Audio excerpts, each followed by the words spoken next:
And Puss Dad, is it party time? I know, right?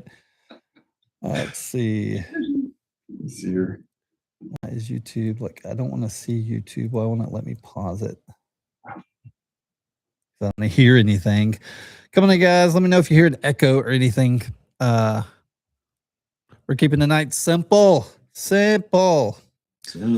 So, you know, a lot of us, as the new year comes, we kind of rework our strategies and figure out what we're going to do and rebrand or decide, you know, new stuff. And so, hey, what's up, Eskildson? How's it going? Good to see you. The hardest man in the world's name to say. Come on in. Come on in. No, that's why most people call him Bill. Good to see you, man. Good to see you. Y'all come on in, say hello. Let us know that you are here. This show, we only have one rule and one rule only. Well, I think, hey, thank you so much. No horn tonight, so you're not getting any blows on the cup tonight. What's up, Matt? How are you doing? Good to see you. But come on in. So the one rule we have is, I don't mind if you lurk, but when you step in the room, you have to say hello, and then you can go sit in the corner. We just want to know you're here. We want to know you're participating. You want to know that you are a part of the show. Because this would not be a great show without y'all. Y'all are the ones that inspire me and inspire the creators that come on here that we talk about. And so this show is for you. What's up, Daisy Lee? How are you doing? Good to see you. Good to see you. We're having a lot of fun with Tooling Lee's camera tonight. It has decided it just wants to, you know, put him where. And so we might have to go here a lot. And so much fun. How you doing, Blazing Prince? Good to see you, everybody. Come on in, say hello. Let us know you're here. This is gonna be a fun night. If you've watched the show for any amount of time, you know Tooling Lee comes around the channel a lot. He's also been interviewed before, but Lee and I were talking a little bit and decided, hey, you know, I had not figured out what this show was when he came on. It was just kind of the start, right? I think you were like my 5th guest or something.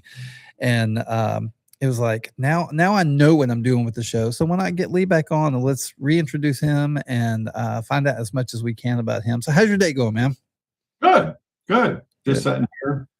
Cool. Done with work. So work. Yes. We might hit your normie job a bit as much as you'll talk about it. I call it the real job. The real job. I know, right?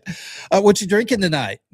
Of course, Diet Coke. Diet Coke. So that's your favorite. That's your thing. Seems to be the mainstay. Yeah. Okay. I used to be a Diet Coke. I'm more of a Coke Zero guy now. Yeah. Of course, the real thing. I love the real thing. Real Coke is real Coke. That's what my mom always said when I was a kid. She's like, go to the store and get me a real Coke. Yeah. And hey guys, y'all come on in. You are not late. 3D everything. I understand. Coke Zero 100% from Blazing Prince. Nick, how are you doing? Good to see y'all. Come on in, say hello. We're gonna get started here shortly, but the idea of the beginning of this show is, you know, we always talk about the 3 reasons that we bring these guys on, right? 1, we want to get to know cool people. There you go. 2, we want to get to know the makers and creators that we enjoy watching, right? And this is time for us to question and see what's going on. Then 3, here's the important one, because I can't do this. The 3rd one is we want to expose them to a new audience. So that's right now. I need you guys to share this out. I need you to tell everybody that you know, get in wherever you need to go and hit those buttons and just like message everybody, heart everybody, poke them, do whatever you got to do. Remember that? Remember poke on Facebook? Poke. I always thought that was a funny one. So, but good to see everybody. Fresh Prince, how are you doing? 3BC. We got a lot of people coming in tonight. That's great. Good to see y'all. Thank y'all so much. I got to do the heart thing. I'll do the small one. I can't see the text, so I can't harass anybody. Yeah. Get your phone up. Feel free to get your phone up and get on there and see what's going on. I'll bring in the questions. So if I think they work for the conversation, I'll definitely bring them in. So you don't have to worry about that. Just mess with people and we'll keep going. We need a goat. I'm sure there's probably a goat always close at hand with Lee. I'm sure there is. Out in the other room. Oh. He's in his pen. You know, I had to feed him. There you go. Well, I thought it would be because I had thought about, because your format when you do your shows, your format, you like stand there and you walk around the room and you interact with your printers, and you're very, I had thought about that as doing the entire show, standing up and see it. I could do that. Yeah. It makes me think of the, who's the investment guy on CNN who's always like, "Rah!"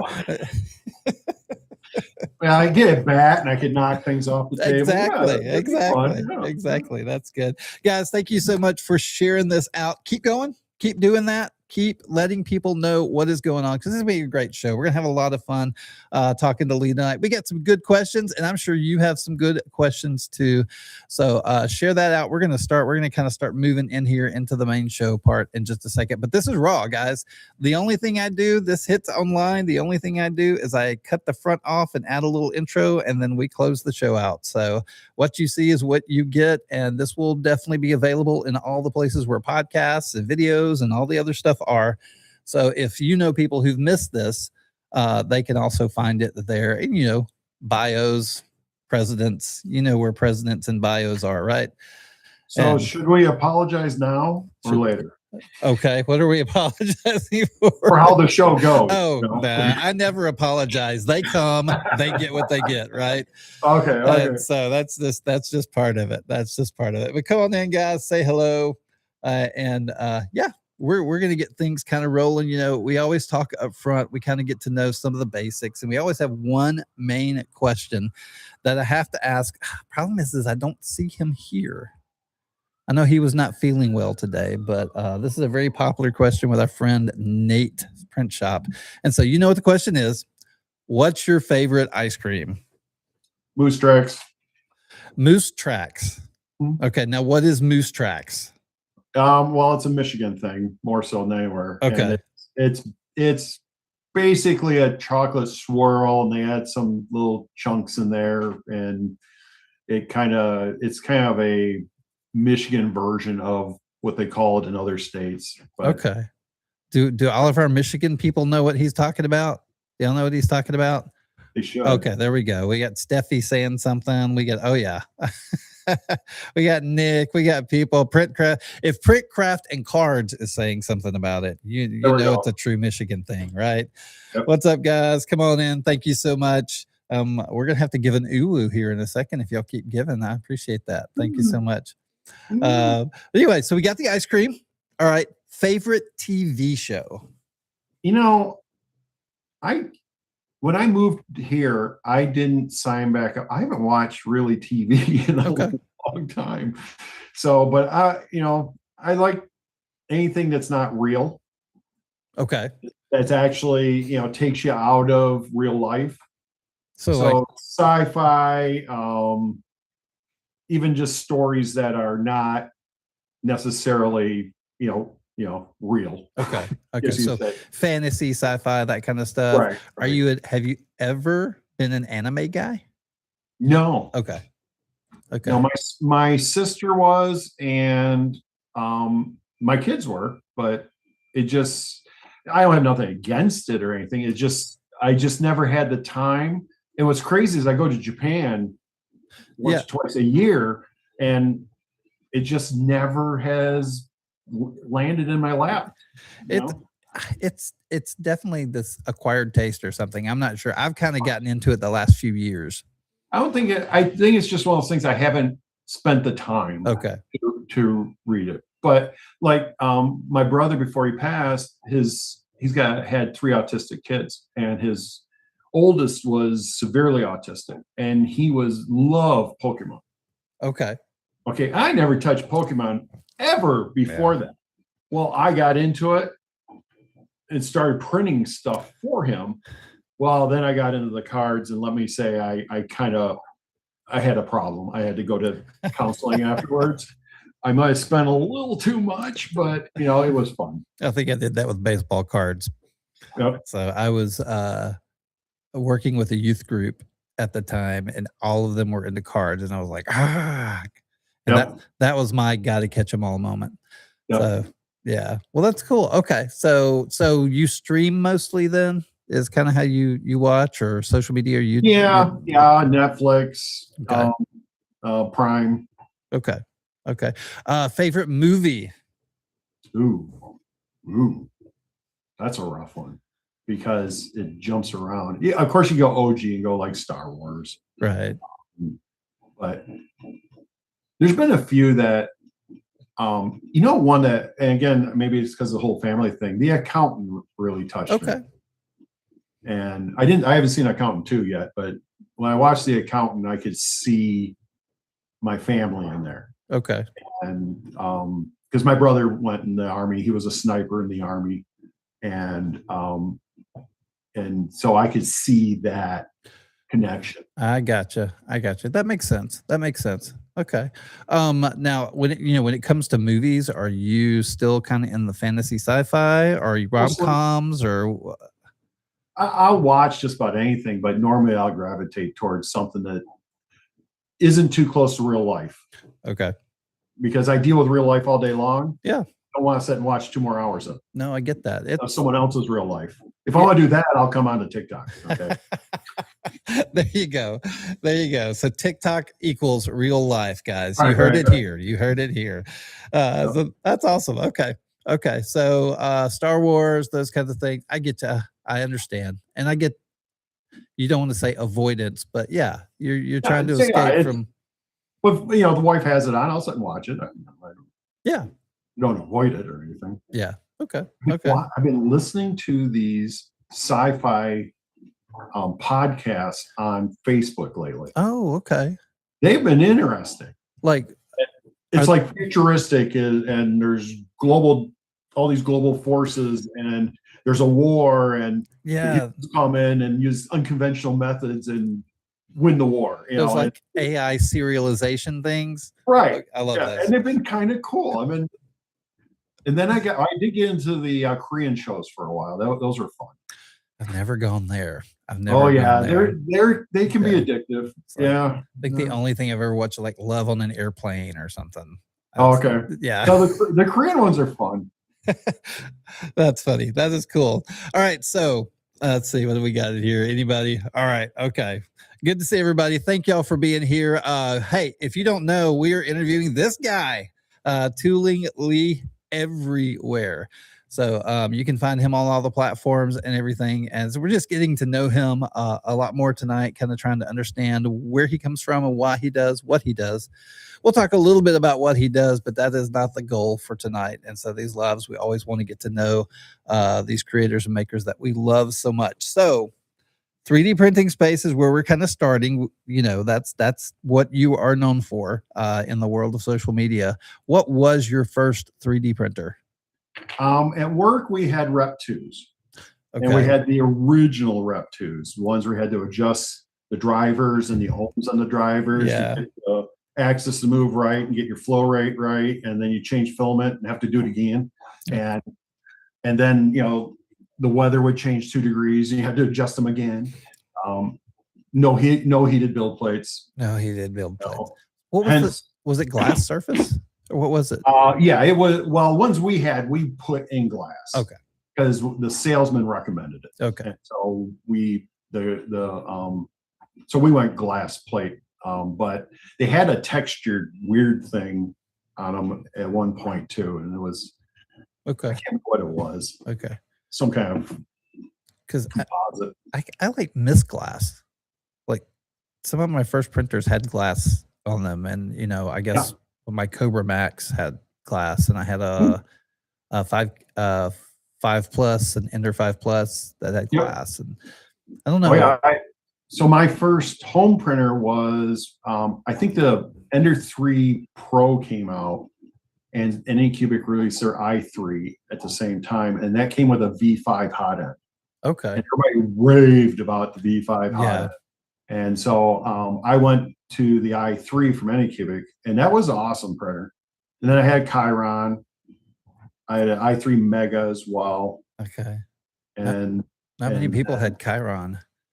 Oh yeah. Yeah. That was a fun printer.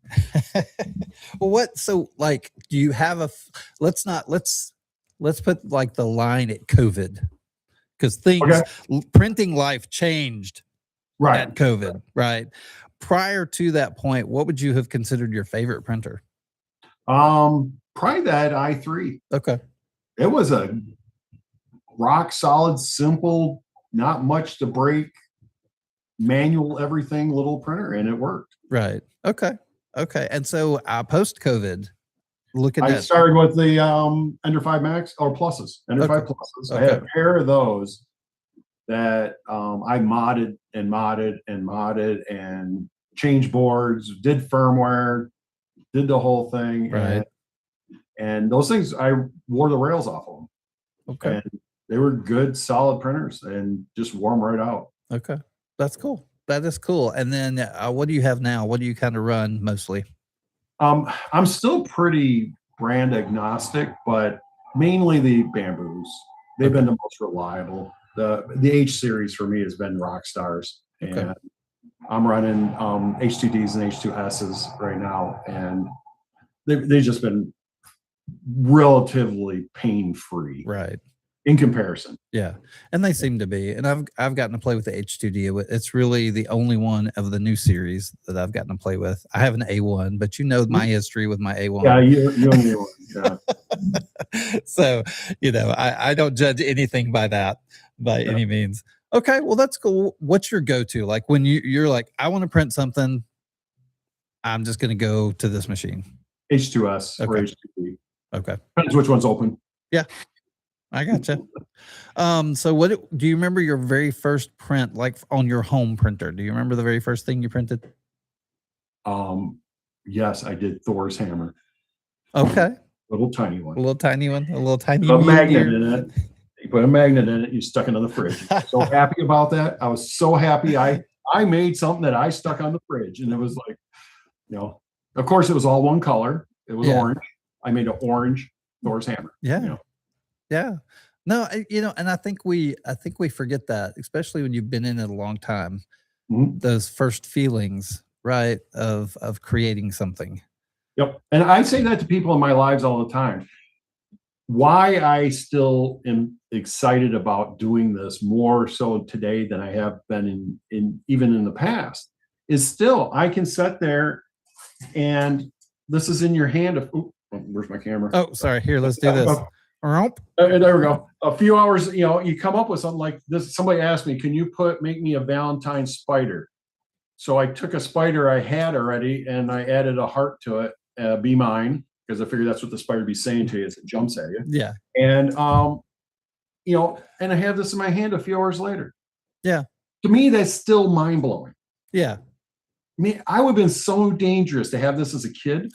The things I could have did back then. Oh, I know. And to me, it's still amazing that you can have a 3D item in your hand a few hours later. Yeah.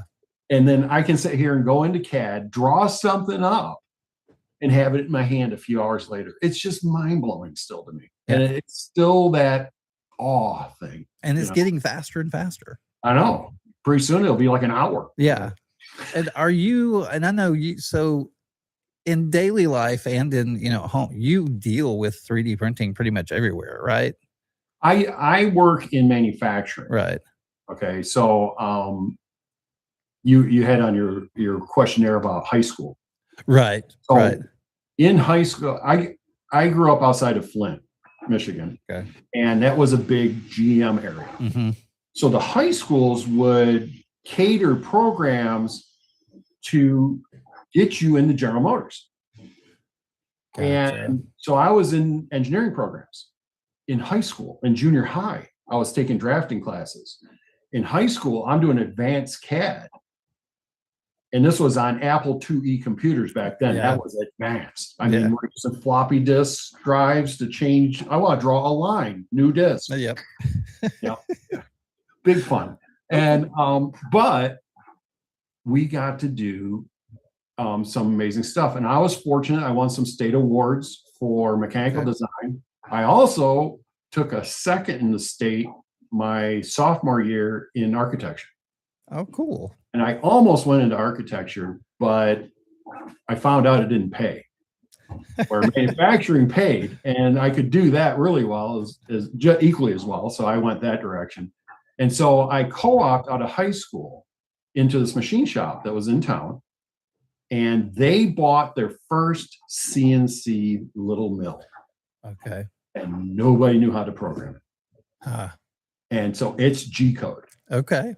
So we're sitting there with notepads going, okay, I need it to go from here to there, G1 to G, and we're writing out G code and then going out on a control and typing it in every line. Wow. To make this part.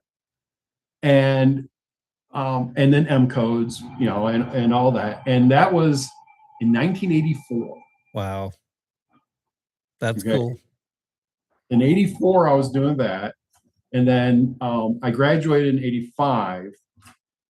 And then I worked in that shop until 86. And then 86, I went to a bigger machine shop and went into engineering department.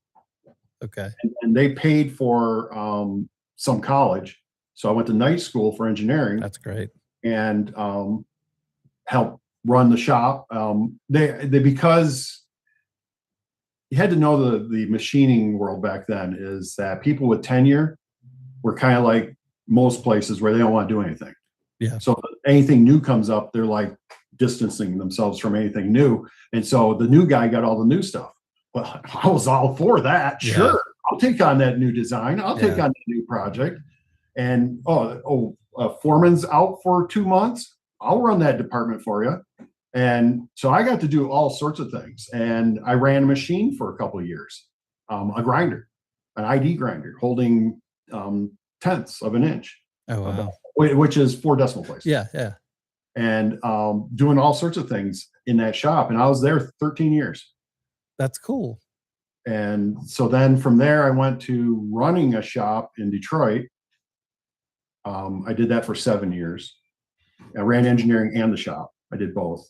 I still did all the design work there. And then I started working for this Japanese company. I've been there, it'll be 20 years in September. And I still do all the design work for the company, as well as I'm printing trays and stuff for parts. Right. I'm doing things, I'm printing for the company, as well as doing all the engineering. And then I do tech support for machine shops. So I have one of those products where I've literally sold something to everybody. Oh, cool. I have a product that I sell for $11. Uh-huh. That goes into your little wood routers. The little sleeve that goes in there holds your bit. Right. Okay, I have those on the shelf. Okay. And then I have $40,000 versions. That's okay. So I have both sides of it. So I'm into Blue Origin, SpaceX on one day. I'm at Bell Helicopter the next day. Then I'm at Joe Bob's Garage down here, who has one little machine in the back corner and needs a new collet. right. And I'm vice president of the company, and I set up a lot of our systems. And the way I took it was no orders too small, because that little customer can be a big customer someday. Yeah. So you treat everybody the same. Oh, yeah. Yeah. And we took a company from 3 million to 11 million pretty quick, and we've been doing quite well. And they divide my job up, and I'm doing the engineering and tech support stuff, as well as I'm doing some sales in my region. Okay. Now, which is nice. I don't have to run the warehouse anymore and customer service anymore. Yeah, I'm sure that's nice. I need to get you to this fab shop we have here. Yeah. I've tried to befriend them, and they're walking. Here's our lathe. Came off a World War II ship. And it's like, I'm like, you got any 3D printers or laser? What are you talking about? And it's like, okay, and you're right, because the young guy's sitting in the corner with his laser engravers and his 3D printer and everything, and nobody wants to touch it. Yep. Well, it's funny you say that. How I've integrated 3D printing into that world is I'll go into a shop, like there's a customer in Houston. He has a 1930s milling machine that the company's been out of business 60 years. Oh, wow.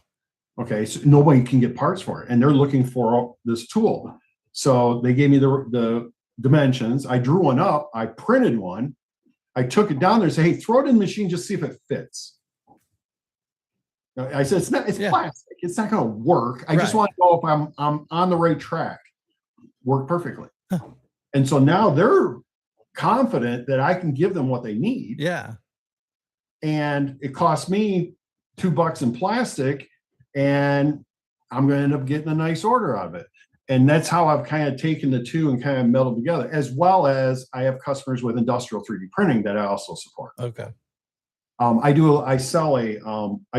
We have our product we make, and then we represent a couple of companies. Okay. And one of the companies I represent is tabs for threading. So I've been selling threading tools to companies that are 3D printing the part. Then they take it off the 3D printer, and then they finish it out, tap it, and then they're done. Okay. So I get to see that side of it too. That is cool. So you're in a lot of shops, so you kind of get to see new to old and everything that's going on. Every end of it. I get a lot of the old because nobody else can figure it out. Right. Right. And we hear, or at least when I read and everything, you hear so much about parts people can't make anymore or don't know how they were ever made. And I reverse engineer a lot of that and make it. And, that's cool. But that's my background. In the several companies before, that's what we did, is we did the stuff no one else could do. Okay. That's awesome. That is great. I do a lot of, we all classify them as specials, and I do a lot of specials. Drives the owner crazy. Sure. Because he's afraid, we're going to ruin the special and cost us all this money. Nah, we got it. It'll work. Well, if you're careful, you go through the prototyping stages. Yeah. And I know my plant's limits, and I design within the plant's limits so that they can make what I throw at them. Right. Kind of like understanding your printer. You know what it can do, what it can't do, and print within its envelope. Yeah, definitely. Well, so with you seeing all of that, or what do you see? Because we're starting to see full color resin. We're starting to see a lot of kind of come into the hobbyist or just above hobbyist kind of field. Right. I'm more on the other side of it. Okay. I'm on the, like, you'll see these articles, they crack me up when I see them, about, they're printing this out of metal. Well, I hate to tell you this, but they've been doing that for about 10 years now. Just now you're seeing it. It's been top secret until then. Yeah. And I have, if you look at a fighter jet, you ever watch a fighter jet, and you watch it when it goes to the afterburners, you hear that, and then you see these metal blades go into the flames, and you wonder, how do those not melt? Yeah. Well, they're made out of a material called Inconel. Yeah. It's a nickel-based material that the hotter it gets, the harder it gets. Yeah. They use this stuff in the space and all that. Well, I have a customer 3D printing in it. Okay. It's impossible to cut. And they're 3D printing with it. And then, now I'm selling them the tools to finish it afterwards. And they're doing military stuff with it. Yeah. And so that's the side I'm in more now. Okay. It's doing stainless steels, and we have some materials we list under unobtainium. Oh, because it's like I have, so I can talk about this one. There's the nose cone on the F-35 is an unobtainium material. Oh, okay. It's layers of a whole bunch of different things. Well, every time they drive a tap through it break because it hit a hard spot, soft spot. It's like hitting armor plate is chunks of hard and chunks of soft all mixed together. Right. Well, you gotta cut that somehow. Yeah. Okay. Tools either like to cut hard or soft. They don't like doing both. And so that's the stuff we're running into is we're 3D printing it now. Right. That's the thing that's bizarre and that we couldn't do 5 years ago. Right. Yeah. The controls have gotten that much better. And when you see 5-axis 3D printing and they go, that's new. No.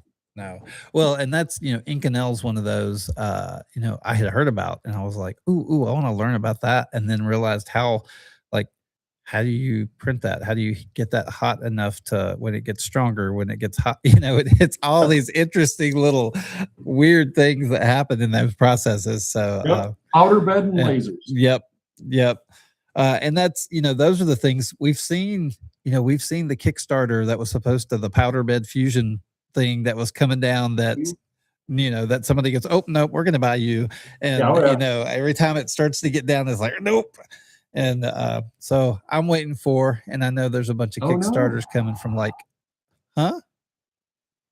Oh no. What's happening? Oh, okay. I froze. Oh, you froze. Okay. Oh, okay. Sorry. You didn't freeze here. Oh, good. I'm going. We just saw you going, oh no. Well, at my end, it's like everything went That's awesome. That's great. Well, guys, hey, thank y'all so much for being here. Good to see everybody here tonight. Just keep coming in. Many of y'all are following our one rule. That one rule is come in, say hello, then you can go sit in the corner. We don't mind if you lurk or anything. Seeing some great conversations and everything, but we are talking to Tooling Lee, a really good friend of the channel, a great guy. He's one of the first ones when I joined TikTok that I saw as a creator. It was like, woohoo. Matter of fact, I think the Pokemon playing card was the very first thing that I heard you printing for your nephew. And and that's been a while back. And then I would watch him on the weekends when he would do Fusion. He would, and he still does. That's Sunday mornings, isn't it? Ish. No, I haven't done Fusion in a while. Okay. I should start doing it again. Okay. But that's kind of how. So I do have a request. I see. I haven't been able to look at my text here, but I do see Clove saying I have to say ice cap. So.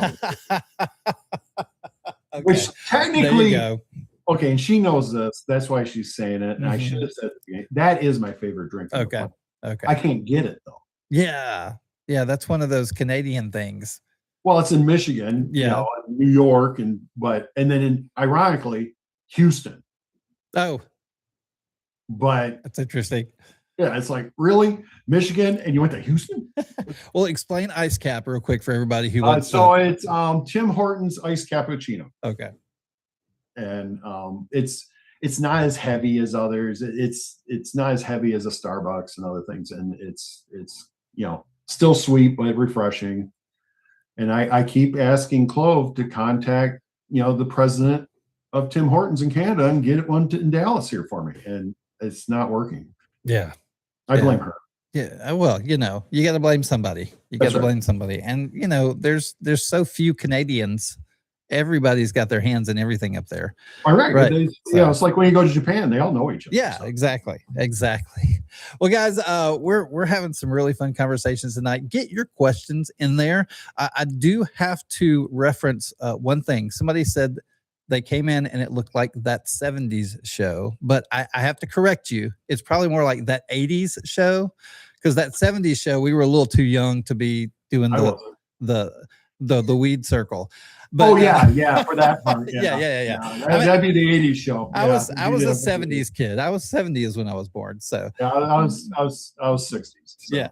So, but yeah, thank y'all for coming in. Thank you for being a part of the old people show. And that is okay. Technically, yeah, because you hear they say people are born in 1900s. Ooh, I know. Well, I was mid 1900s. That's even worse. Ooh, I like that. So well, cool. Let's see. Hortons is taking over. Yeah, taking over funny. The comments. Yep. Awesome. Well, so guys, I do not normally do this, so do not expect this a lot. Okay. All right. I just want to make that clear as I go to this. I had some people from the 3D printing community contact me. And so they sent a group of people, got together on a project and worked on something for Lee. Now I'm gonna make him big. And it has been asked that he open it during the show. So there you go. All right. Show them the size of the box. Oh yeah, it's a P1S box. Oh, that's funny, guys. Now, guys, I promise he did not open this up prior to the show. He just cut the tape. Well, okay. I sat there in front of Asylum, cut the tape. No one did say I opened it. So he does not know. I have no idea what's in here. That is so awesome. You use a smaller box and less packing, okay? Oh, there it is. Oh, yes. Yep. All right. Okay. There you go. Now, one man that would jam me with Roz. There you go. You got to do the breathing right. And you got. Yeah, I got practice breathing. Well, that's awesome. That's awesome. I've been threatening to print one of these for Halloween for years.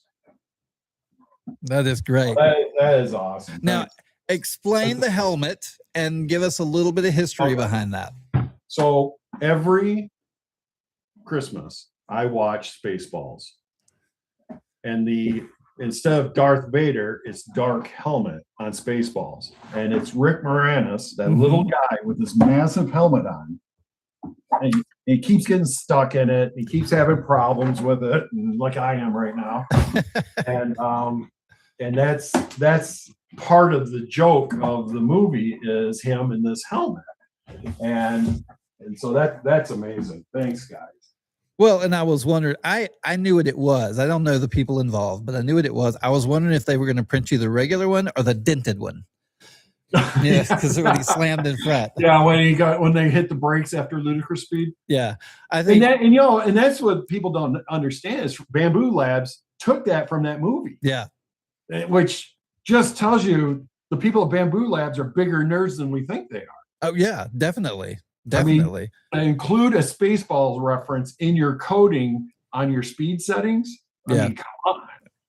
Yeah, and it's got to be there. They have to. And then, I'm waiting for 42 to pop up somewhere. There's little cultural things like that that come in. And that movie, it's funny how many people during that time have memories, even when they didn't go see the movie. Maybe they ended up catching part of it on HBO, or as it came out later. I went, and this is one of those funny things. My youth director from church took us to go see this movie. Oh, that's cool. And we walked out halfway through. Yeah. He's like, guys, I got to take y'all home. Your parents are going to hate me. Let's go. Yeah, we were on a kick of watching Mel Brooks movies at the time. And then when this one came out, it was the best of the best. Yeah. I mean, for us, it was. Because there's rumors of Spaceballs 2 coming out. Yeah, next year. Yeah. So 27. Woo! I feel like that's a meetup. We all just need to meet at a really big theater and watch it. That would be fun. That would be fun. Well, cool. That is awesome. Love that. Love guys. That's awesome. So hey, we'll deal. We'll work with crazy camera, guys. I know. His camera. We've been having fun with his camera, and so I do this every now and then. It seems to fix itself sometimes, but maybe not. I don't know. But we'll get it. Hey, I'm back. Like I always say, if it wouldn't be my show if there wasn't a technical issue. Okay, so we kind of run through a lot of different things now. Tooling Lee, that's kind of the moniker that you have. Where does how did you come up with that name? Is there anything behind that? Well, my field is industrial tooling.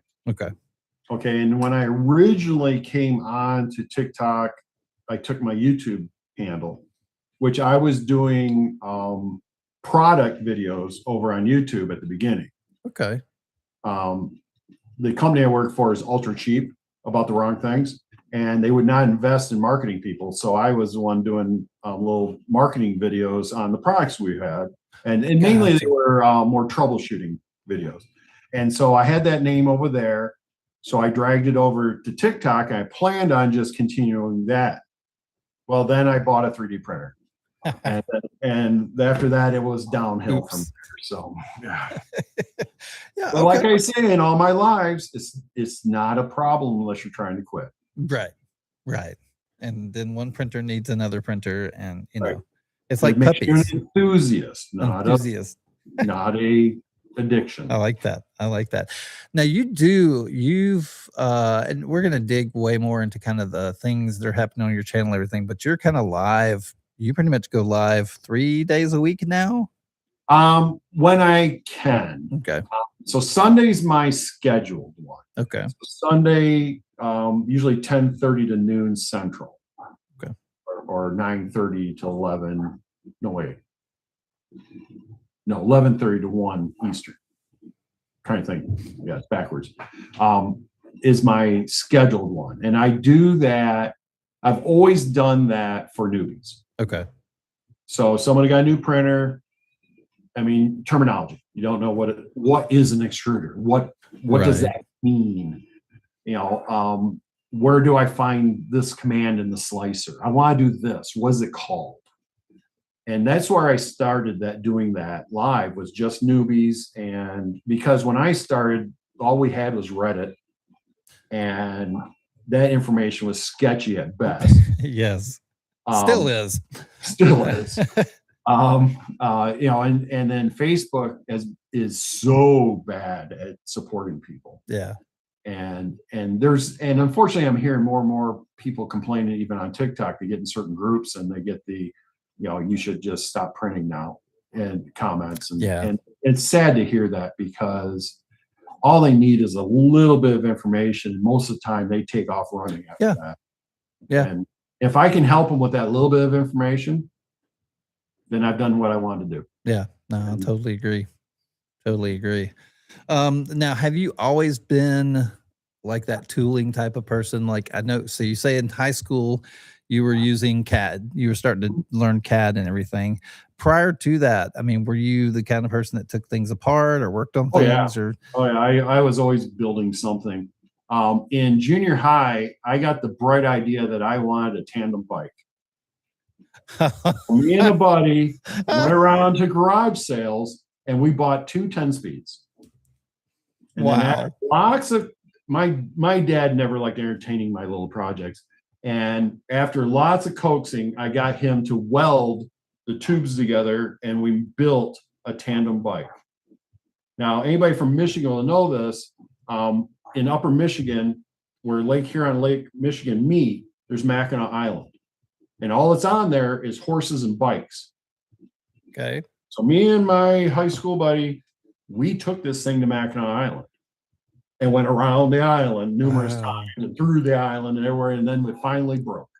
Wow, that's awesome. We had to walk back. That just seems so tricky to get the mechanism. And we were junior high. Yeah. And so I had a license plate on the back of it that said no riders except blondes, brunettes, and redheads.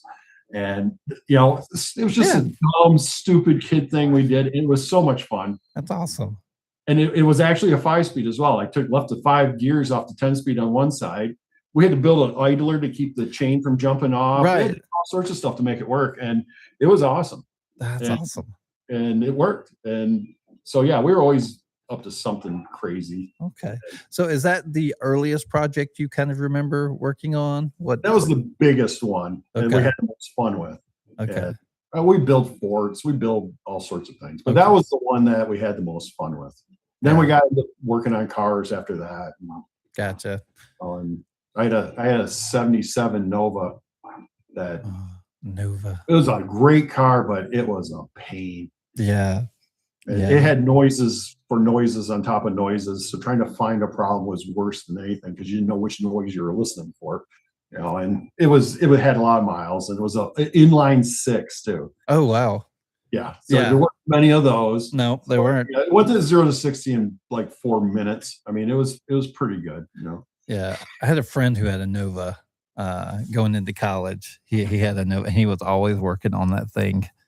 Yep. And and then I went down to Argentina for a bit, and I think the Nova had just kind of hit that area. Mm-hmm. The problem is Nova in Spanish, I think, means no go. and so you saw a lot of they were always working on them and everything. They're like, yep, it's its name. Yep, and it's a no-go.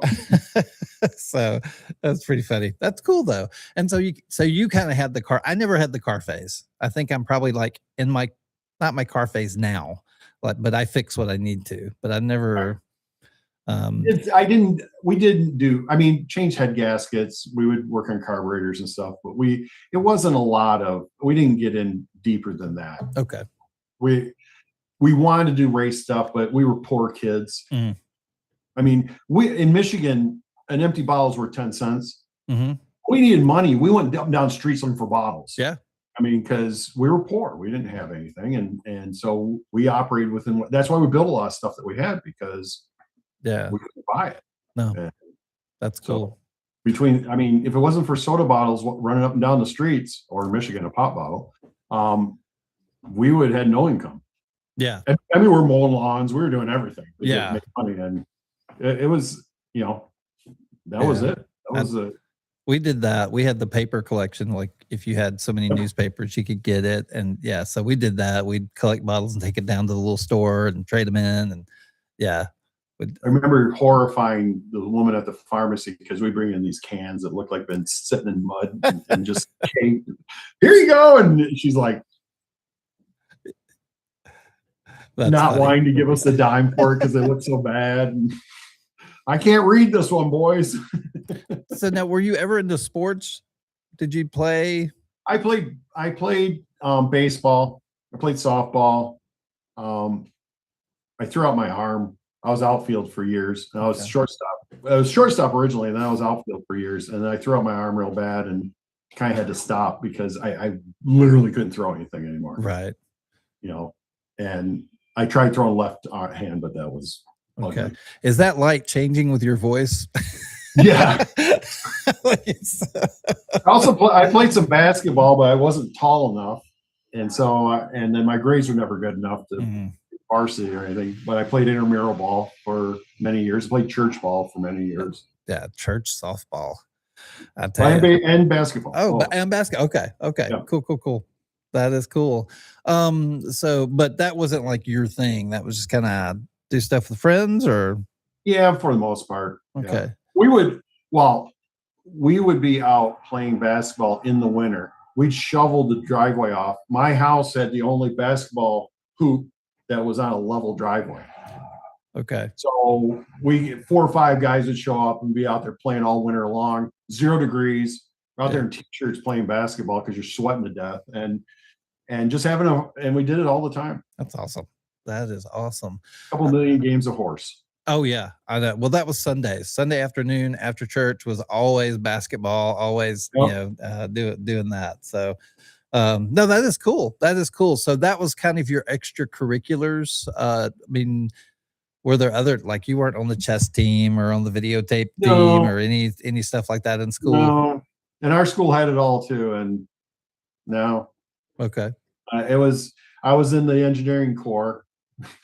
Guess you'd call it that, an engineering group. And outside of that, I pretty much hated high school. So it was like, I did a little, but I didn't go overboard. Now, was the engineering part of like a VOTEC type? No, it was just part of the regular, you could take that as one of your classes. You could take art or you could take drafting. Oh, okay. You could take art and then drafting had junior high 2 years. High school there was 4 years. First 2 years it was like drafting 1 to 2 was in elementary or junior high. 3 and 4 was in high school, and then it went vocational drafting 1 and 2. Oh, okay, that's cool. See, but we only had 1 year of mechanical drawing. That's what we did. So. And that's because they were a feeder to back then it was GMI, it's Kettering now, U of M Flint, as well as the local community colleges as well. Okay. So after high school, what happens? What did work straight to work? As at one point for several years I worked 3 jobs. Okay. Just to keep trying to go to school. Okay. And keep up with it, living. And now, did you do junior college, senior college? What was your route? I went elementary. I went community college, and then I took some classes over U of M Flint. But I had to work my full-time job during the day, so I wasn't able to finish. Yeah, because they wanted you to go during the day for a lot of the classes. Luckily, because of General Motors, almost all the engineering classes, all the drafting classes, all the metals and alloys classes were all offered at night. That's cool. So I took all my degreed classes. Right. I just wasn't able to take the basics. Yeah. Because they didn't offer most of them at night. Yeah. And so I have all my specialty classes. I just never was able to finish. Yeah. No, I get that. And, so many people did that. I mean, I finished by just the hair of my teeth just because I was like, I got to graduate. What can I graduate in? Oh, yeah. And see, I was the other way around because if I didn't get a C or better, I had to pay for it. Oh, okay. Okay. My company would pay for it. Gotcha. So I was acing everything. Okay. I was 4.0 on everything That's awesome. because I didn't want to look bad to the company. Right. And because I was hoping that would get me a raise someday. Never did, but you know, I would hope. Yeah. And so, but in high school, I was, you know, I would CD my way all the way through the thing. But when I got to college, it's like, I'm paying for this. I'm getting an A. Yeah, that's awesome. That is great. And yeah, I figure, you know, it's one of those things. I mean, Jobs lived in dorm rooms, and if he can do what he did, you know, Right. college, yeah. You know, take what you can. Yep. I get it. I get it. So, you know, let's kind of get into the TikTok, the social media side of things. Like, what platform did you start on first? YouTube. I was on YouTube doing stuff first. That's where, and later came Instagram, but YouTube was where we could put full videos. Okay. And because we would be showing how a machine worked or how the machine's doing this, how do I fix it? Okay. On some of our products. And so that's where it started, was doing videos for our customers on how to fix something. And at that time, none of our competitors were doing that. So we were trying to be a little bit innovative and do some tech support so they didn't have to call me. Okay. Oh, hey, I have a step-by-step video. Would you like a link? And sure. Yeah. And that's where it started. And I do my TikTok videos the same way I did those. In manufacturing, you got your C-suite people, and then you have your blue-collar people. Okay, and my job is I have to keep the blue-collar guy happy, and then I have to go up and negotiate with the C-suite. Right. And so I have to be able to do both. So I do the videos for the blue-collar guy. Okay. Okay. The guy who doesn't know the terminology, hence Yeah. anything. He doesn't, you know, hey, I just know the blue wires. Where's that go? You know, and that's all they, you know, it's doing this. What do I do? Yeah. And they just need a video that simple. And we can sit there and throw all the, you know, how to calculate and all that, but they don't care. They just want to know, how do I get this thing running again? My machine is down. How do I run? Yeah. Okay. And, you know, hold on. I'm sorry. Give me 1 second. Sure. Steffi, I just made you mod. Do what you got to do, please. Thank you. Steffi, you are a mod. All right. I apologize. Now, I don't know where my mods are tonight. I apologize, guys. I apologize. Hey, Steffi's here. Steffi is here, and I am looking through. That's why I was distracted, and I wanted to hold off before, because I'm trying to find. There's one more person that I want to make sure is a mod before we move on. So, but thank you, Steffi. Anyway, okay. Back up just a hair and start where you were. Where was I? Can't remember. Put it in the room, guys. Were y'all paying attention? I wasn't paying attention. Yeah, like after dark. Who? Yeah, exactly. There you go. There you go. Well, here we'll grab your next question. We were talking about, you know, we were talking about social media, and we were kind of working through that. And so that was, I started pushing over on TikTok a little bit, and then COVID. So I started pushing 3D printing videos onto TikTok and started getting some traction in 3D printing groups. And it kind of kept going and going and going. And I've never had a video blow up. I've never had anything like that. The only reason I have that follow number I have is just the slow grind of every video every day, gaining a few people that liked it and followed. Yeah. And it's more of organic following than it is a sudden following. And I don't do this for that number. I don't really care. Yeah. Nice to see it there. It helps me get some free stuff to do videos on, but other than that, it really doesn't do much for me. And I really don't care, because I still do the same videos, whether I had that number or a little number, it doesn't matter. Yeah. And, the point of why I do what I do is I like to help people. And that's why I do those lives on Sunday, and I try to jump in other days and do them, because I don't want people to struggle like I struggled at the beginning. Yeah. And if I can help somebody get a good print off their machine right away, where they're seeing success, I mean, then now, boom, it blows up in their mind. What can I do now? Right. And that's why I try to get kids involved. So on my Sunday morning, I don't have the 18 and up thing turned on, because I like the 12 years olds coming in and showing us what they're doing. Yeah. And it's amazing to see these kids that are 9 and 12 years old and look at what I did. And it's like, wow. Yeah. We were out playing in sandboxes at 8, 9 years old. Were programming a machine to do something. I'll get out of here. I had a Tonka truck, man. Yeah. Well, I think isn't that kind of the trick of the parents going too many video games? Let me buy them a 3D printer. Right. And it turns into a great thing for them, because now they're sitting there researching, how do I make this? Yeah. And that's an amazing thing for a child. Yeah, I think so. Just the reasoning they get to learn at that age. Yeah. It's just, and to imagine, how do I do this? Yeah. Design something and then have it. I mean, it's just mind blowing. If I can help some kids or even some adults, I mean, we got some people that are retired coming in now with means not understanding and asking the questions. Yeah. And that's awesome. That's amazing. Well, and you said something important there, which I think,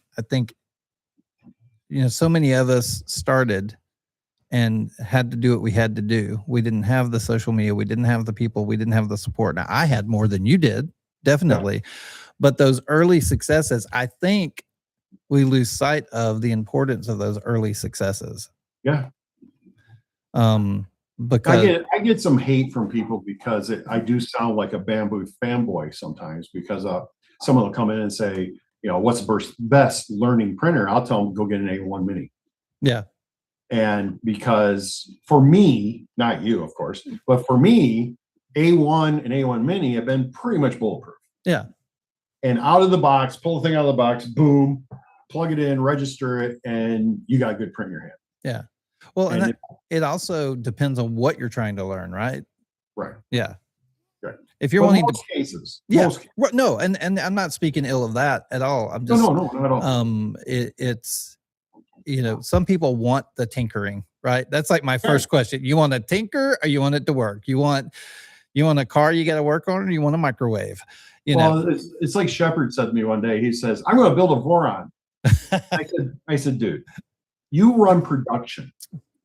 People that build a Voron like to replace plastic parts every couple of months, right, or a couple of weeks sometimes. Yeah. I mean, and Voron is a full tinker machine. You're going to be continuously tinkering with it just to keep it running. Right. If you're running production, that is the last thing you want. Yeah. I get it. Yeah, but there's nothing wrong with that. If you love to tinker, it's a fantastic project. Yeah. I've built, not Voron, but I've built other ones, and they're fun. Yeah. It's fun to deal with if you don't. But then I've gotten to the point to where I need to run production. I need something that's more plug and play. It's going to run wirelessly out of the box. Yeah. Yeah. No, and I totally agree with that. And I think that's speaking to what you're saying, the successes early on. Right. And exactly. And making that, getting that, oh wow, that's great. And then let them get, 10 or 15 prints under the belt before the printer dies. And then they can learn how to work on it, right? Or their first nozzle clog. Right. Let's try to get 10 prints before your first nozzle clog. And I didn't know you could bed level or tram an A1. I didn't know. I just learned that myself. So that was kind of cool. So there's always something to learn. I heard a guy the other day who was talking about you don't need to know about printers anymore. You don't need to know about slicers anymore. You can just print. And I feel like there's so much more, even for an A1, you need to know your printer. Exactly. Well, it's reversed now, where it used to be you had to know how to level, you had to know how to do touch offs, you had to know how to do all that to get a print. Yeah. Now you get to print, and then some point in the future here, you're going to have to do some of those things. Right. And you're going to learn what that means later on. But you're still going to have to learn it at some point. You're going to have to take that extruder apart at some point. Yeah. Oh, definitely. Just not day one. Yeah. Yeah. No, that's cool. That is good. That is, unless you have a Giga. Unless you have a Giga. And but Fresh Prince likes to walk on top of it. I mean, he's like doing gymnastics off. I know, right? I'm still waiting for the video of him doing a backflip off the top. Yeah, I know. I agree. I agree. Well, and some people like themselves, other people hate themselves, and you choose what you get. He did a video falling into his chair. I thought he came right off the top of the printer at that point. Now there's your next video there, Fresh Prince. You gotta AI yourself backflipping into the chair off the printer. Definitely. I agree. There's your next video. That would be a good one. Well, guys, we are sitting here. We are talking with Tooling Lee. Lee, one of the great creators and makers that we enjoy watching all the time. And so, if you haven't noticed, or at least I've noticed, there seems to have been a shift a little bit lately in, well, not in the camera, but in the content, where you're doing a little more TikTok shop. Yep. You're doing your videos are a little more. I even noticed you're going, they're done versus it's done. Well, I have Tosh who likes to harass. I know. I have this going war with Tosh of who said it's done first. And of course it was me, but she won't admit it. And so I've been mixing it up a little bit, so Tosh doesn't, feel so upset with me. That is great. And that's a joke, by the way. We just have a running joke going. Oh, no, I did it first. We probably did it at the same time, and we just don't realize it. Yeah, I call her Tash, and so that's my running joke.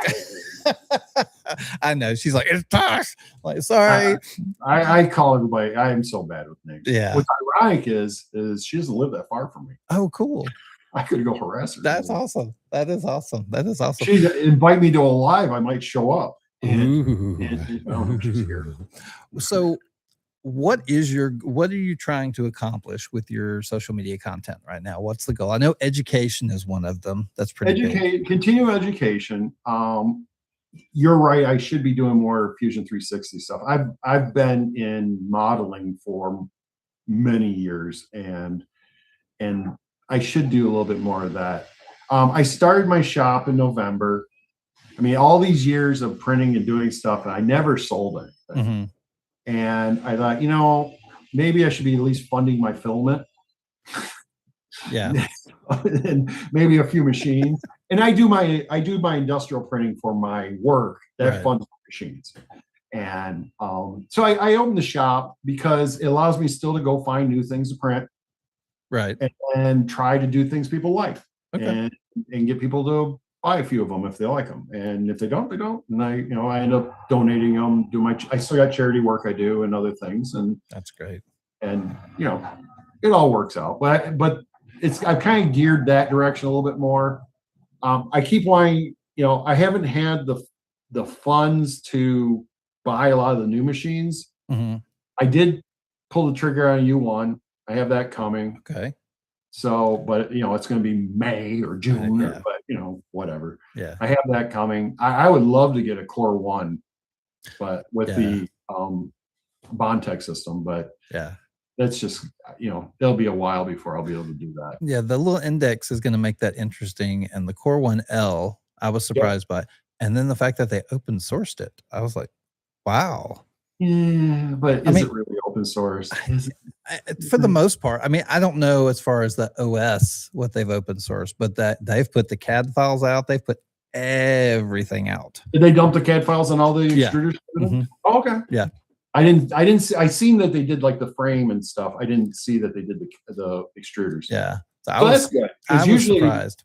Usually when they say open source, it's usually just software, just some hardware. Right. It's not truly open source. Right. But that's good that they did that. Yeah. They're probably the only one that's done that. Yeah, it's really interesting. It's just, and I know so many of us want people to go open source or open it up and let people, build their own and do that type of thing. I wonder, are we moving out of that phase of 3D printing?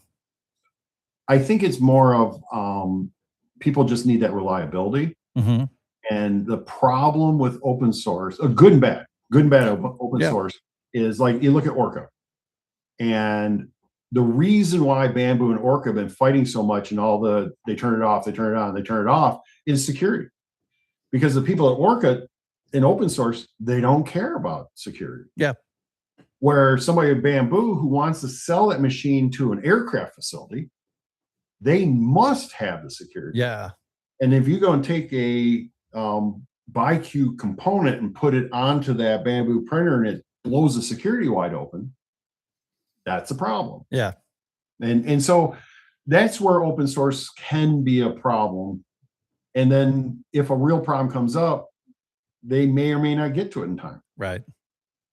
Yeah. And then you're back to, you have to do it yourself and then offer it up on the boards. Yeah. No, yeah, definitely. And so that's just interesting to kind of see. We always see changes in industries, right? Yep. We saw when phones started getting cameras, we saw the change in photography and videography. And, I was talking with somebody the other day, the fact that $5,000 to $7,000 photographers for weddings still exist. Yeah. Right. I get it. I understand. I see the difference, but most people don't care. Right. And they just want it to work, or they just want the photos, or they just want the piece of art, or they just want, and so there's so many convenient ways to do it now. And so I just wonder, we still have people who build computers, gamers still do that. Oh yeah. Micro Center has a huge section of just components so you can build your own. Yeah. So Rick just put something down there about Snap-on. I seen the best video yesterday. Snap-on guy put a ice cream truck music box on his Snap-on truck. And so he's pulling up to the garage with the ice cream music playing. And then they go running out to the Snap-on truck. And if you buy something, you get ice cream. That's great. I love that. That is awesome. That is awesome. So with the content creation, we'll kind of get back to that. This isn't like, you're not wanting this to be a full-time job. This is just something you do, or what are your goals? That's why I started the store, to see where it will go. And if I can get, and I've been thoroughly blessed with how much support and I've been getting for being 2 months into it. Yeah. And the numbers have been very incredible in my viewpoint for somebody just starting out. And I mean, if that can get to a point to where, anything could happen. Yeah. Okay. Because of my job, I have contacts throughout the world for importing. Okay. So I could look at bringing in other products and selling them and doing all that. And then I have contacts in those countries for import, export, and getting through all that. Yeah. So, there's those options as well. Okay. But right now it's just me having fun with it, putting up things I like and seeing, if other people are interested. Yeah. Well, if you were to talk to, someone who's just now getting into 3D printing, and I know, like you say, education and those types of things are what you do. What is your first piece of advice? If they come in and they say, I would love to 3D print, I want to start a business. Sell locally. Okay. Find something local. Go to your school system. Do some I can't think of the word right now, but it's logoed stuff with the school banners and logos on it. Local bars do coasters for holidays with their name on it. Take some samples in and show them to them, and here, $1 a piece, and you have these all over your bar with your name on them. They're make them out of TPU, so they're flexible and they can be washed. And go local gas stations, put some flexies in there, see if they're interested. I look, and then you got, of course, the farmers markets and all that. That's where you're going to get your most traction out of the gate. Yeah. You go online, you're going to be competing against people like me. Right. Okay. And that's and then I'm competing. Joel Telling sells online. I mean, you're competing against a wide array of people online, where locally, you're probably not. Yeah. You're probably going to be, in most cases, one of the few people in town that actually knows what a printer is. Very true. And I'm a curiosity shop guy. I sell in the curiosity shops in my town. Yeah. Like you say, finding that little niche, like the coasters at the bars, or, I've got a designer that I have a model from that I sell in the CBD stores here that people love because, it's just a little fun thing. And so finding those little niches, I think, to your point, is important. I don't know if it was PJ. It might have been PJ. He was doing light boxes for garages and bars, and and all sorts of stuff. There's all sorts of different avenues you can look at. Yeah. Yeah. So now when it comes to content creation and everything, I know we all follow different people. Who are the content creators, the makers, the people that you look up? And they don't have to be on any particular platform. It could be somebody you read. It could be anywhere. Who do you look up to when you're trying to learn something new or move in a direction?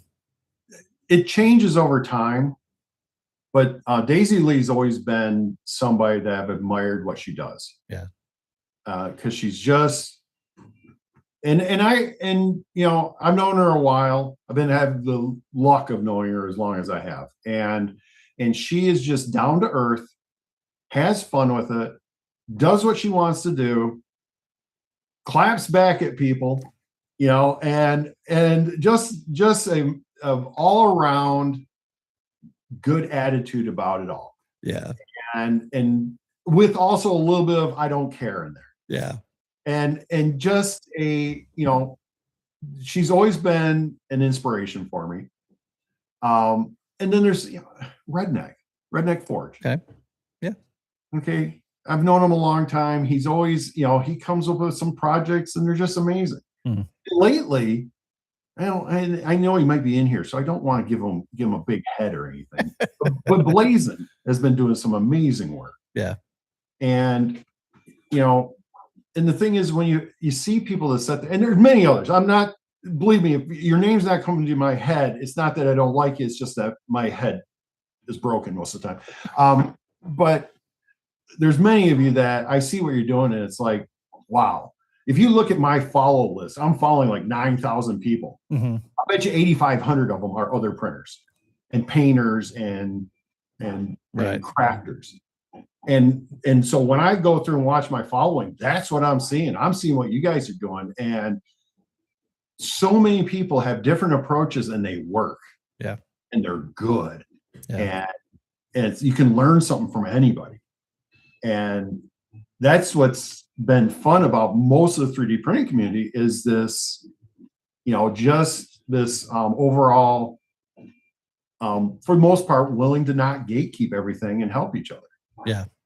And, you know, yeah, I caught, you know, Daisy's always been willing to show people how she sands something, how she fills in lines. And Blazin's done videos like that. Yeah. Clove has done a lot of stuff like that. And you know, they're much better designers than I am. And it's, you know, while I'm a designer, I'm a mechanical designer. I'm not a graphic designer. Yeah. And that's where I struggle because it's just not how my brain works. Organics are so different, dude. Right. And it's like, I'd rather call somebody, hey, Clove, can you design this for me? It's like, I'm not going to do this. Well, I know it's going to be a mess if I get done with it. Yeah. But there's so many. And, you know, I mean, because I see her name, it comes to mind is Steffi and those crazy big dragon things she's doing. It's like, they look so cool. And she's sitting there, I don't like this. And it's like, but it looks so cool. You know, I mean, she's complaining about one little spot that nobody else would have seen. Yeah. Yeah. Okay. And I do the same thing on my stuff. I'll see one little line and I'm going, oh, I can't sell that. Yeah. Then I'll show it to somebody and they'll, oh, this is awesome. Well, you see that right there? Oh no, I didn't see that. You know, it's like I'm seeing things they don't see. And you know, there's so many people that are emerging that are so good. Yeah.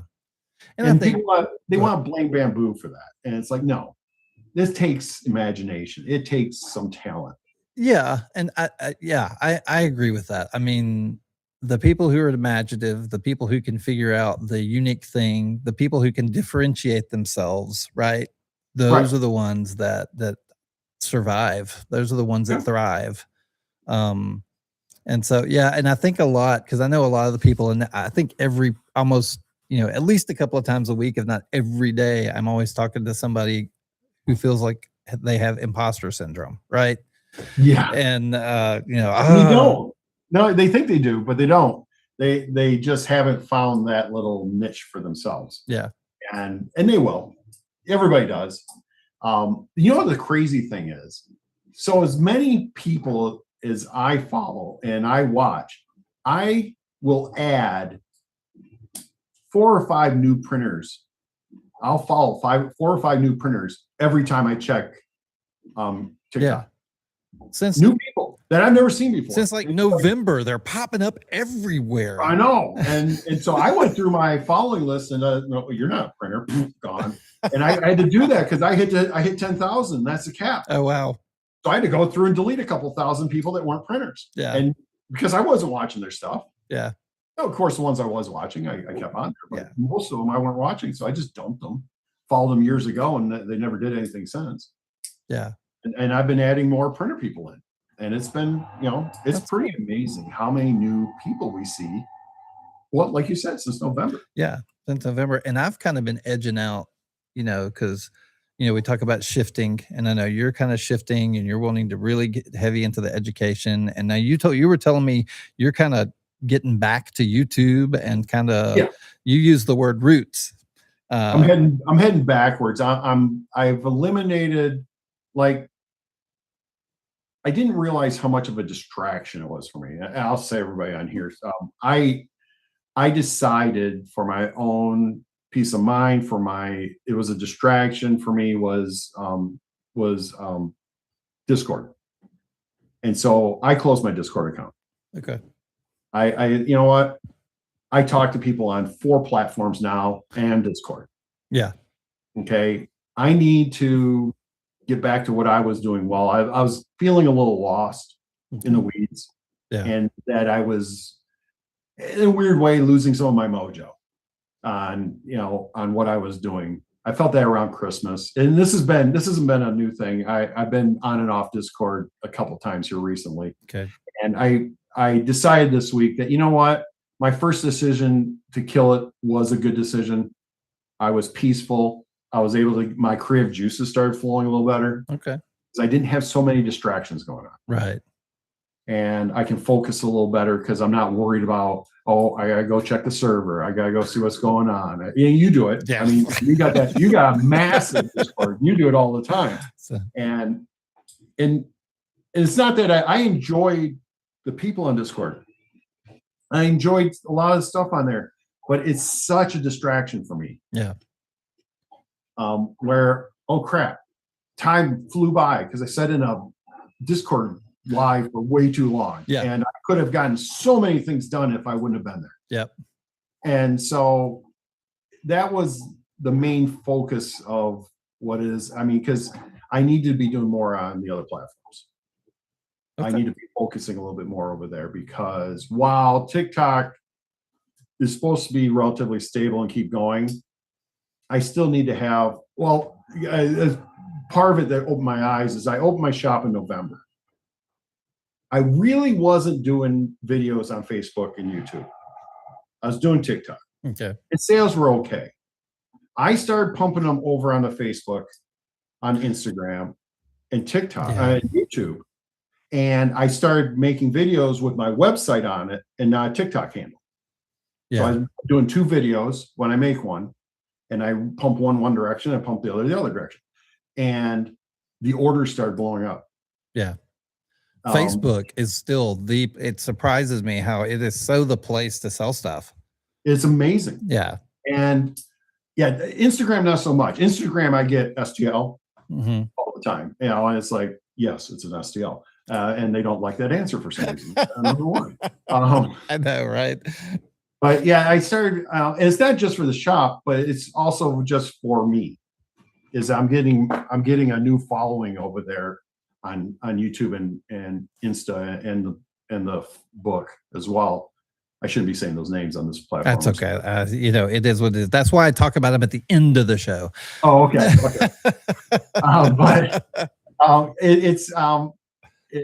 That has been refreshing to see new people. Awesome. And different requests and different thoughts and so it's been kind of refreshing. And since I started to shop, my mindset on who am I actually reaching has changed a little bit. Yeah, and that's kind of been what I've been going through because I've realized, we all, even as printers who are trying to sell to people who can't print, you get locked in this space. Right. And if 3D printers don't like your videos, nobody sees them. Right. And so you have to figure out how to get over here to your people that will buy stuff from you. Right. Well, and that's what's been nice about our little group of, let's say, a friends group on TikTok. Most of us will see each other's videos and support them. Yeah. Do a heart, do a small comment. Even I put thumbs up on a lot of them just so there's a comment, because it helps push that video out a little further. Yeah. And try to watch it through the end, do those 3 things. And doing that seems to, everybody seems to be doing it for each other. And if we all are conscious about that within our little group here, we can help all of us do much better. Right. If we all, as soon as we see each other, just do heart, a little comment, right, bar to the end and watch the end to the end. And, and guess what? You just helped each other out. Yeah. Wait 5 seconds on the heart. Wait 5 seconds on the heart, and it's more effective. Right. Yeah, there's all those little tricks. I know it's right, but no, that's awesome. That is awesome. And so I do a lot of that. I do a lot of trolling TikTok. I talk about wasting time. I do a lot of trolling TikTok, but it's supporting the people I know on here. Yeah. I just see his name pop up, and we have to say, Lamar is just killing it with those helmets. He is just killing it. Yeah. And he's another one. I love watching this stuff. Jazzy, I love watching this stuff. She's such an inspiration. I wish she was around more. I like Jazzy. I love her knitting. Her knitting is awesome. She does some really cool stuff. But I mean, there's so many people that are doing different things, even though we're all kind of doing the same thing, but we're not. Yeah. It's so cool what everybody's doing. And and sometimes I feel like I'm just printing a stupid spider here, and Lamar's over there with this thing going. And it's like, man, I wish I had the time for that. No, that's awesome. That is awesome. Well, guys, we have been sitting here talking with Tooling Lee. Thank y'all for being here tonight. I really appreciate it. You got some quick time while I talk here for a second to get some last second questions in before we move on, guys. But thank y'all for being here tonight. One of the things you need to know about Tooling Lee is where to find his links. And so that's, president in bio or link in bio.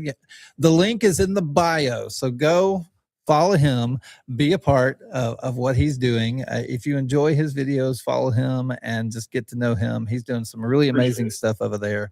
That's why we bring these guys on the show, because we want you to get to know them and realize you need to follow them too and be a part of what's going on, be a part of their community in the places where you can be a part of that community. So definitely get over there and follow. So last moment, let's see, blah, blah, blah. I don't see any. We've already done favorite ice cream flavor. It was something about moose droppings. It was moose droppings or something. I don't know. Moose tracks. Moose tracks. Not the droppings. Droppings, you let those freeze and you throw at people. So, yeah. So do you get as much hate over your goat as I do over my horn cup? Yes. Okay. Especially Dragon Girl. Dragon Girl hates them. Then I have Lone Star 3D printing. His wife hates it. Oh. So he'll put me on speaker and have me hit it just for her. That's great. There's, That is great. That is hilarious. So, no, it's a lot of fun. Yep, Dragon's like, I hate the goat. Yep. What noisemakers are you looking for next? Well, my wife bought me this one, but it's a little too much for me doing on a live, so I can't. It's got 5 or 6 different ones, but they're long. They're long, yeah, and they get loud and kind of obnoxious, and it's like, don't get me wrong, I know the goat is obnoxious to some people. This would drive people away. Okay, yeah. Okay, but I got this crazy thing, and my Mac mic won't pick it up. Oh yeah, I heard it. You heard it? Okay. I heard it. Most of the time people say I didn't hear it. Okay. But I like those little things. I have a couple in the mail coming to me. Okay. So what goat is your favorite? Well, they're all the same sound. Okay. I thought so. I just got one that was Christmas and one that was, just because. Okay. But the OG goat, And that what is, and this is a good ending question. We'll end with this one, guys. What's something new you want to do in 2026? I would like to start playing with Nomad more. I've never really sat and tried to use it. Right. And I think if I figured out the procedure, it wouldn't be that bad. Okay. It's just that it's one of those things where you get so busy doing so many other things. Like, okay, it's like a car mechanic. The last thing you want to do is go home and work on your car. Right. Okay. I have to do Fusion during the day. Yeah. So do I really want to do lives at night about Fusion? Yeah. And do I really want to do more drawing software? No. I get that. Yeah. No, I get that. I like HueForge, and I want to get into HueForge, but I've got so much going on, I can't dig into HueForge. And so you have those trade-offs. You definitely have the trade-offs. So playing with the one over on Maker Lab, the Canvas. Yeah. And that one, I did this Betty Boop, and I've been playing with it. I figure out where my camera is. I'll make it big. There we go. Ooh, nice. So I've been playing with that, and I'm kind of digging what that one does because it's different. Yeah, no, it is. It's different than. It definitely is. No, you're not frozen. I see you. You're moving for us. So my screen's frozen. Now you just froze, but we hear you. There you are. You're back. Hey. So. Yeah. Well, I think if I move too far, the auto center goes, he's gone. Yeah. Probably. Well, man, thank you so much for being here tonight. I appreciate it. Fun. I always enjoy talking with you, and I know I've probably at some points and times in my life, especially the first time I met you, probably gone a little overboard in presenting my happiness of being around you. I'm one of those people. I like being in the background. Yeah. I don't necessarily need to be the person up front. I'm more than happy to let someone else take the credit. Yeah, that doesn't bother me a bit. If I can help you get it done and you get it done, take the credit, please. Yeah. I don't need to be credited for things. And if I can help someone get their goal done, I'm happy to do that. So I don't mind being in the background, being tech support in the background. I don't mind that. And I think people see that. I think that's why, the people in this room are here. So many of them enjoy watching you, and you've inspired so many of them, and you have helped so many of them, and so many more than are here. You've helped, and I think I try to help. It's a two-way street. I've learned things from these people as well, and they may not know it, but they've inspired me to do things, or they've done something, given me ideas to do other things. Yeah, and it all comes back around. Yeah. Well, awesome. Well, thank you, man. I'm going to drop you back to the green room. I'll come in and talk to you in a second. But guys, I want to make everybody say bye. Everybody wave, give us some hand waves, and say bye to Tooling. We say thank you. Thank you so much for being here, and thank you again. I appreciate everybody. And I'll drop you out, guys. Thank y'all for being here tonight. I appreciate y'all being here. This would not be a show without you, and so. I want to make sure that you know the things that are going on with the Asylum Life community. Hey, if you didn't know, this Saturday at Printed Solid, they are having a meetup. So if you're in the Delaware area, get over there. I'm going to be there this Saturday. It's going to be 10 a.m. We're going to try to hang out there. So if you're in anywhere within the Wilmington, Delaware area, find their address. You can get there. It's going to be a great time. Next week, Juan and Only. We're going to be interviewing him. I've enjoyed getting to know Juan. We have a lot of Juans in the community, but I think he's the only real Juan. See what I did there? Anyway, so we're going to be interviewing him next week. And then also, I'm trying to figure Tuesday night out. So maybe come on Tuesday night, watch me fix some printers, maybe figure out some life problems. Who knows? But continue to be a part of the Asylum Life community. Jump into the Discord. We do have a Discord where you can come in and be a part of the community there. We do so many things within the makerspace, not just 3D printing, but we do electronics. We do, right now we're playing with the Eufy Make. We got our 3D, everything that's doing some stuff over there. So come join us, come be a part, and come back next week for all the different lives. And thank y'all for being here, guys. See y'all later. I got to get out of here somehow.